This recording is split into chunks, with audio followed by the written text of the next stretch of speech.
Hello beauties, and welcome back to Aesthetic Chat with Kiki. This is the next episode on the SD Mini Series that we're doing on the podcast. I'm really excited to have this next guest on. She is a wealth of knowledge when it comes to really all things aesthetics. She has been doing this for many, many years. So I'm really excited to introduce the next guest, which is Mikaela Maclean. Enjoy. So I first just want to start by having you share your journey into the aesthetic world. So my entry into aesthetics, to go like all the way back when I was really little, the only thing I wanted to be was a doctor. And I was just so set on that. And I danced growing up. And actually, I kind of had my little doctor dream crushed inadvertently by my mom.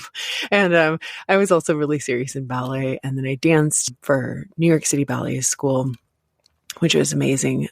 And then I wound up with a career-ending injury. I ruptured my Achilles at like 15 and like back when I was in New York. And that was pretty devastating. And then after that, I was like, I just didn't know what I wanted to do with my life. I was always really good in school, but just didn't have passion for anything sort of outside of my obsession. And so continued through school kind of aimlessly, like, again, without direction, and eventually wound up finding out that I could go to aesthetic school. I had always been, this was like 20 plus years ago. I always, read Vogue and Allure, and I was very into all of that and beauty, and knew about aesthetics when people didn't, but I just didn't know I could go to school here locally and do that. And so that's where I kind of went in. And I always say it makes sense in my head, kind of having that drive for medical medicine from the time I was a little kid, that healing aspect, and then a ballet background that's all about beauty. So to me, it just sort of like A plus B equals C, which is aesthetic medicine. So that's kind of where, my journey through all of that. Very cool. So you got that first job after you went to school. And what were you kind of doing starting out a new aesthetic professional? What did that look like? So my career, I'd say, really began in dermatology. I also did medical assisting.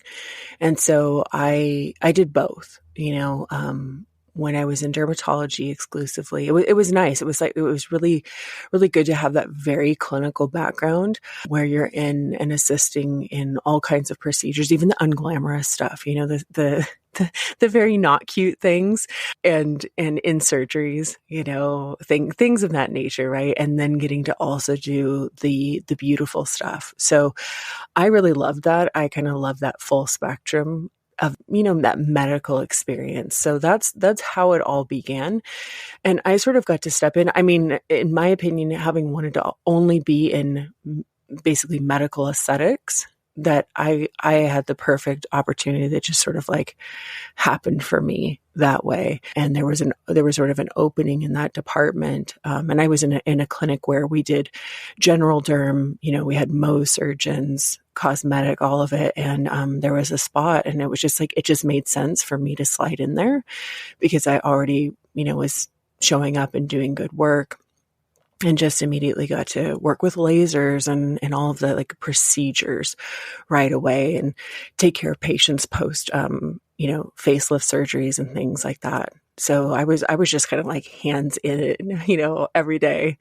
That's amazing. I think that especially for someone that wants more of that medical side, it sounds like it was that perfect opportunity for you. How long were you at that one practice? And then when did you kind of transition? I was there about a decade or so, and it was nice. I did them. I was actually more of the medical, like in the very beginning, probably the first year or two, and then it was like all, like my stuff was cosmetic from there. But it was amazing. Gotcha. I honestly sometimes I think about people that never work in that type of environment, and I'm like, wow, that's a bummer. It's like a disservice because like to see something on somebody's skin, know exactly what I was seeing, but also know my place and be like, I'm not diagnosing anything, but let me step outside of my door and I can physically go grab any number of MDs or surgeons and bring them into my room and have, set you up. Maybe you get prescription, you know, it was like, it was cool to have everything under one roof there. And then from there, I wound up going into plastic surgery. Oh, okay. So, absolutely. I think that having that knowledge I think that's ideally where everyone would love to start out is, in a derm practice or with that, like you said, you could grab anyone at any moment if you were like, oh, could you just come take a look at this thing or, being familiar with the skin. And then kind of walk me through. So it sounds like you transitioned into plastics. And then what did your job look like there? That was a really kind of a cool thing to go, of course, like I had a number of patients follow me. And by that time I had kids. And so I had reduced, how much I was working because back in derm, especially when pre-children, I was 5 days a week, 8, 10, sometimes more hours a day, where I saw minimum 8 patients a day and up to like 15 and stuff, it was wild just lasering so much. And then when I switched, it was very like, I remember it was such a gift, and I'm still friends with my, specifically one of the doctors, that I used to work for in plastic surgery. I just adore him. And it was like, you don't have to do anything you don't want to do. And I was like, what? So it was so cool. It was like, I got to, just really cater my menu to exactly what I wanted. So it was what I was already doing, but just more refined, and then strictly like my hardcore patients that really wanted to see me. And then it was cool, like to get to back somebody else up. I personally, and I always have loved working with doctors, like to co-consult to, or even mid-levels, like whatever, anybody who's like, prescribing and things that, they're creating the treatment plan because, it was just neat to get to do such a full spectrum. And then with the focus strictly on cosmetics there, where, in derm, a lot of my patients, that's where they came for their skin cancer screenings, or whatever. And then to switch and just be like, wow, this is like, our focus is cosmetic, which is my love. It was really great. But again, it's like, it's cool to kind of reflect back and be like, the steps that, I went through to kind of get to that point were different, but they were very, very foundational kind of leading up to that. Very cool. And then you've been doing aesthetics a long time. And so I'm just trying to get a good idea of kind of the timeline, just because for those that don't know, we actually worked at a clinic together. We kind of passed each other though. We kind of left and I was just coming in. But how did you go from, working with a plastic surgeon to working in a clinic that you really don't have that collaboration piece with a physician? Yeah, it was interesting. Well, what even led to that? Because I was happy where I was, like, and with who I was with, right? But doing it so long, it sounds so bad. It's like I'd kind of fallen out of love with my work, or I wasn't as fulfilled. I knew that there was more. And so moving on, it was like, oh, there's an opportunity to kind of fuse all of the things that I'm into together, which was, yes, medical aesthetics, but a lot of, I at the same time I was over here going, working in plastic surgery and doing yoga teacher training and things like that. So I was like, oh, here's an opportunity maybe to blend all of my worlds together. And so that's where things went from there. And at that point, I was kind of stepping away from how people knew me, was like, this is the girl that you go to get, your face lasered off, and so it was just different. It was just very different. And yeah, and I was actually, weirdly enough, it was 2 weeks. I started there like 2 weeks before my birthday. And on my birthday that year was the day I was in clinic. That was the day the whole West Coast shut down for COVID. Oh my goodness. Yeah. Yeah. So it was wild. So it was like 2 weeks into like this, new place where I'm like, I don't really need to go get another job. Like it wasn't like that. It was like, this is me sort of, doing, like taking a step to go do something different. And then the whole world, kind of changed right along with it. Wow. That's a crazy little transition of, being somewhere where you're happy, like, oh, this is a new opportunity. It sounds interesting. Kind of moving forward with that. And then the whole world shutting down. Yeah. Yeah. It was like everything changed for everybody. And I remember like already kind of feeling a little lost, because I was like, well, okay, I'm making this move because I think it's an opportunity for me to get to do, something different. It was just a really, I mean, this is across the board for everyone, but a very discombobulating time. Absolutely. And so, being where you are at in your career now, what have you learned since starting that you would love to kind of impart on those just starting out?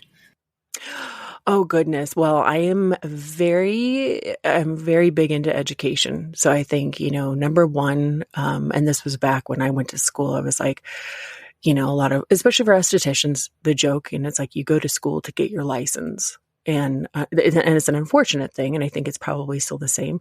You have to be a self-starter, a self-learner. That is very much in my human design, is to be somebody who loves to learn and loves to get into the details. So I think number one, you have to have a passion for education and be serious about it, which is something I've always observed in you. I'm like, I like that. It's like somebody who's driven to know more. It's like you just have to have that in yourself.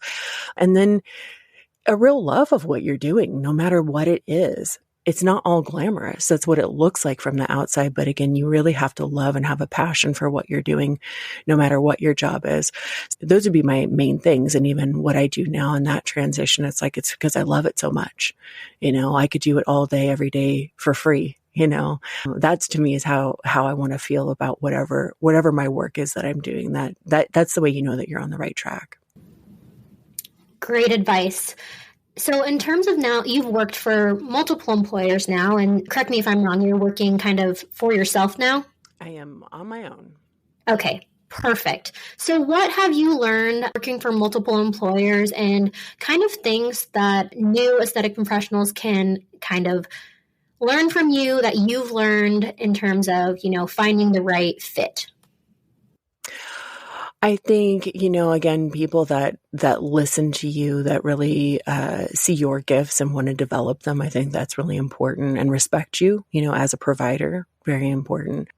That to me is everything. My whole thing now is like, it's very unique and different as far as like having, I say kind of that realization where I was like, oh, this isn't working. This isn't fitting, because what I'm doing, I really kind of have to do it on my own. But I laugh too, because I was very much that person was like, I'm totally happy going to work. Like I said, showing up, there's my lasers, you sign off on my stuff. It's like, I'm happy with that. So I was never somebody that's like, yeah, I want to work for myself. No, I had no designs on that at all. So I think it's like just finding the right place and people that really receive you, just people who genuinely want you there because they love the contribution that you're making. I'm like, if you show up and you do everything I said before of like being a self-starter, a learner, doing work you're passionate about, great. And then, somebody else is going to have to meet you halfway and really, really recognize that in you. So then when you have that, I feel like you're in the right place. Amazing. So for, that new esthetician who is eventually has goals of, being very specialized in one modality, maybe it's lasers, maybe it's human design, or maybe it's something else. What kind of advice do you give them? Like, do they start really broad? Do they offer everything and then they kind of slowly specialize? Or what is your advice when it comes to knowing what you maybe want to do, but, really building that clientele? Gosh, I think it's certainly beneficial. I think even when you go to school, you kind of realize you're like, ooh, yeah, no, I'm not into that. And I am into this. Like me, I was always like skin, period.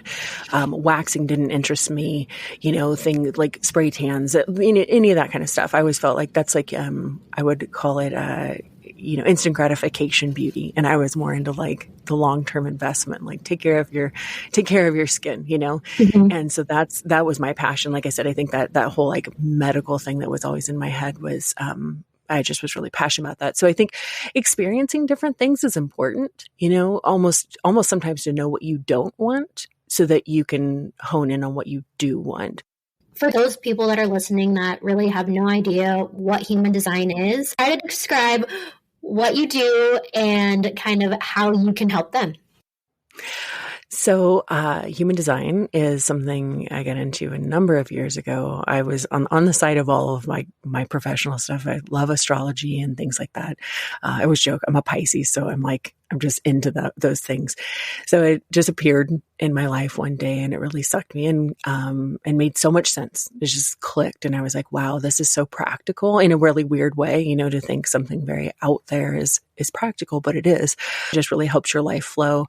And so it's something that you get a chart based on your date of birth, exact time, and the place. And then somebody like me who knows and understands and is trained in it can look at your chart and basically kind of give you advice of how you're meant to work in the world. And I don't necessarily mean like work as in profession, but it definitely is in there. Really kind of like how you're meant to use your unique energy. And it's cool because you can use it on all levels, personal, professional. There's so many things that are in the chart where it's like, I have a course that is about people using it to help market themselves better. When you realize you're like, wow, okay, I see somebody big, doing their thing this way, and I'm going to try to emulate that because they're successful. And then you realize, oh, I can try that, but it just doesn't click for me. Why is that? And you're like, well, because you're designed differently, you're built differently. And so it's fascinating. It's a whole rabbit hole. It's so much fun, but I'm just so passionate about it, and so passionate about using it to help aesthetic professionals, my fellow estheticians, injectors, people that are in the realm where I'm like, this is secret sauce that you didn't know you needed or could benefit from, but it's pretty magical. I think that, you talking about using basically your special makeup in terms of a marketing sense, I think that's so smart, but it also makes so much sense. Like, you can't look at somebody else and say they're doing this and then just emulate that, because I feel like I've had that same thing where I'm like, okay, well, they do it this way, but that doesn't feel authentic to me. So I'm not going to do that. Like, I feel weird about that. That's just not who I am. And I've definitely looked at things and been like, okay, well, that's really cool that they're doing that, but I'm going to make it my own. 1000%. I've lectured on this before where I, one of the things that stands out in my mind is like in a literal sea of pretty girls, conventionally pretty girls in black fig scrubs. Right? Yeah. It's like, what makes you, you know exactly what I'm talking about. It's like, what makes you special, makes you stand out. And sometimes it's like, even within a clinic on its own, when you have maybe 5 other estheticians or 5 other injectors, it's like, what is the special thing about, you that, it's like, already assuming you have a very solid, clinical skill set, then it's like, what is the specialness about you and your energy that's going to attract the right people, number one. And I always say, it's like, turn up the volume on that, like lean in even harder into all the things that you are, and let the things that you're worried about not being, that you just inherently aren't, let it fall away. And the stronger you sort of like make your signal, the more people are going to want you. I'm like, you can go get Botox anywhere, you can get a hydrofacial anywhere, but it's like, what is your magic essence that people are like, wow, that is my provider. That's what human design really helps people discover. Very cool. I think that that's super helpful, especially within this specialty, because like you said, everyone's doing the same thing. Everyone's providing the same service and everyone looks the same. So what is going to make you different? Because I think that what we forget about, or I think what some employers forget about, is that it's not just about the service. It's about the person. At the end of the day, you're making connections, and the people want to see you because you made that connection, not just to kind of in and out, Oh my gosh. One of my other lines is, the provider is the product. It is not, like I said, it's not the tox or the filler. It's the provider. And I think a lot of employers really miss that mark. They don't realize how important it is to love on and invest in their employees on a very deep and personal level, and really appreciate and celebrate them for the uniqueness that they bring to their practice, and highlight that and encourage, encourage it versus discourage or even just overlook it. Mm-hmm. So, in the course that you sent me to kind of do before we chatted, I want you to discuss like a not self feeling. Personally, for you, you kind of go through, this transition of just not self. So I want you to kind of talk about what not self is and then that feeling that you personally experienced. So the not self in human design it sounds terrible, right? Immediately you're like, oh, I don't like that. That doesn't sound good. And I always say it's one of the best things that you can find out about yourself and like make friends with it, because it's like a red light that lets you know you're living out of alignment. And so for each of the types, they have a different not self. Like I said, it's just this warning light that flashes like, Kiana, no. You're out, you're doing this wrong. You're making a wrong choice or whatever. Or you're just forcing yourself to do something that doesn't feel good because you're in your mind thinking you should. Okay. Mm-hmm. So for the different types, if you are a manifester, their not self is anger. For a generator, manifesting generator, it's frustration. It's like, oh, this just, I'm banging my head against the wall. This is not working. Projectors, it's bitterness and depletion. And for reflectors, it's disappointment. So all of those things, like I said, it's really your bestie, realizing that this shows up to help me. And it really, if I want to choose to view that as a gift. And so for me, like I said, here, love my work for so long, good at what I do, like just, you know what I'm saying? Is like, not a question, just go in. It's like, oh yeah, I fit right into my treatment room. It's like, I feel like an authority in here. It's all that good stuff. Right. But this was when I was in plastic surgery. So I'm having these feelings of like, oh gosh, everything on paper, and this is living from the mind, which is a big concept in design. I'm living from the mind. I'm like, everything on paper looks perfect. Like I'm in a wonderful practice. I work for wonderful surgeons. I'm treated so well. I only have to do what I want to do. I only see patients I want to see. I mean, it was just like, could you get any better on paper? But inside, every time I would go to work, my gut, I'm a sacral authority. If you look further into human design, my gut would be like, oh, just like pulling back. Like, why don't I want to be here? So my head was fighting, being like, this is where you're supposed to be. And my body was telling me otherwise. And I would just feel that frustration. And then one day I realized, I was like, oh, you're not in love with your work anymore. That's the problem. There's other stuff that you want to, lean into. And this is not the setting for it. It's like a very traditional medical setting was not really, it didn't make as much sense, especially, this is a number of years ago.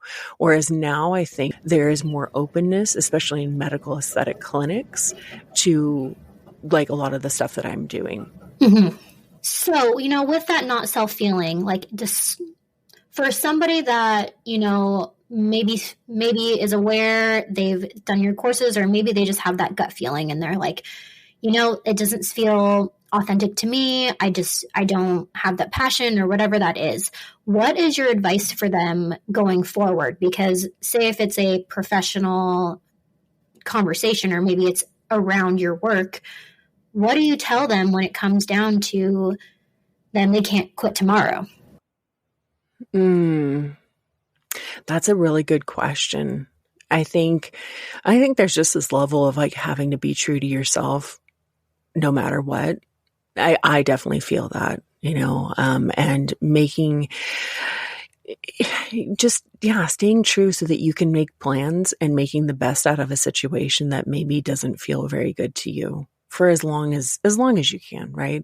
But I think when you feel those ways, that is either the not self, and you've kind of finally discerned, you've like sat with it long enough and realized like, oh yeah, I don't belong here. then it's like, okay, so what happens next? Now, I will say this is a really cool thing. And I'm like, if it's okay, I'll plug something really quick, but what I had sent you was their 1 hour, $11 classes, super accessible for people just to learn the very basics of your design. And when you start to learn about it, there are very simple guidelines. Like, I am a generator. My not self is that frustration. My strategy to go about living life is wait to respond. And then I have sacral authority. Okay. That means my gut is going to be like, yes, I love this. Love it. So I had that situation happen. You know, I was somewhere where I was like, okay, this is just not a fit for me, but I know my design, and I waited to respond. I got an invitation to go speak at a conference, and so many little synchronicities happened from there. I met certain people that, you know, everything felt really good, and it just sort of opened doors for me that I couldn't have gone out and made happen myself. That's the difference. My mind might have been like, oh, I should do this. And instead I just waited for the right things to cross my path, for my own excitement to lead the way. And then it's just been kind of a snowball effect from there. How cool though that it sounds like, you know, you learn a lot about yourself, but you also learn tools to, again, like you said, move through life and tackle different scenarios and be able to do things that do align with you. So I think that that's really, really cool. Any last things that you would like to leave for, you know, any aesthetic professionals out there that are listening, in terms of advice, anything like that? You know, I'd say my biggest one is kind of where my work is headed right now. You know, I said even a handful of years ago is like people weren't as open to some of the stuff, you know, that I'm doing now, where there's opportunity. You know, I see people interested. I've had some requests from some actually people that I know looking into it, been guests on your podcast. So major, you know, Oh, very cool. I know, being like, will you come to my clinic and train my girls? Finding out, the way I like to describe it is like clinically palatable ways to incorporate some of these things into your practice. I'm like, you don't have to come out of the back like Stevie Nicks. You know, it's like you can wear your black scrubs and you know what I mean? And, yeah. Because I think people realize, especially after, you know, the pandemic and everything, of like, we as a society are running on empty. We need our nervous system soothed. And there are scientific things that are supporting, you know, stuff like Reiki, energy work, that it doesn't have to be woo. You know, it's like this can be something that's very complementary to what is already occurring in your medical aesthetics clinic. It doesn't have to be, you know, off the beaten path. It's just something that can slide in there and be, like I said, be very complementary to what's already happening under your roof. And so I think that's what's neat, is like, my advice is just for people to be more open to all of this stuff, and in ways that they can treat their patient on a more holistic level, because I think that's what people are seeking, you know, and I do really believe that this is the direction that the industry is going. And so the more things that you can essentially do for your clients or your patients to make them feel better on all levels is the way to go. It's just, to me, yeah, that's the future. That's great. I mean, I agree. I think the aesthetic landscape is changing, and I think it's changing for the better. Yeah. And again, I think it kind of goes back to the way you differentiate yourself and set yourself apart from what everyone else is doing. It's like, if you're somebody who, when they come to see you, they feel better inside and out. You know, yes, I've had a treatment or an injectable or something, but also I'm feeling better. My nervous system is calm. I'm just better all around. It's like, who wouldn't want to go to that provider versus, you know, the in and out in 5 minutes type. I think many of us have experienced that too, that you're just like, okay, next. They're not interested in you as a human being. You know, it's just take your money. It's an appointment. Right. So where can people find you for human design? Where can they find your classes? If they want to get in touch with you, all of those things. So you can find me on Instagram at Mikaela Maclean, and my website is mikaelamaclean.com. Everything's always up to date and current. And I do have, very, you know, like I said, accessible classes. If you're like, I'm curious what she's talking about, I have a free guide, and you can get the free guide, and that's going to point you to the right class to take based on your chart. And then from there, I have a Golden Experience Guide course that is all about learning human design. I'm also part of, a membership for Solo Esthetician Love, like helping people over there, different ways of working with me. And then I have trainings coming. So at Aesthetic Next this year, I'm going to be doing a hands-on workshop in energetic aesthetics, training people in like an energy modality, like I was speaking about, being able to incorporate this into your medical aesthetics practice. So lots of different ways and more things coming all the time. Thank you again, Mikaela, for coming on the podcast today. I think that all the things that we chat about today are definitely great things for aesthetic professionals to incorporate within their practice. So go check her out if you want to learn more about human design. You know where to find the podcast. Instagram is at aesthetic.chatwithkiki. My Instagram is at aestheticnurse.kiki. You can find the podcast on all of the streaming platforms, Spotify, Apple Podcasts, even YouTube. Until next time, beauties, bye.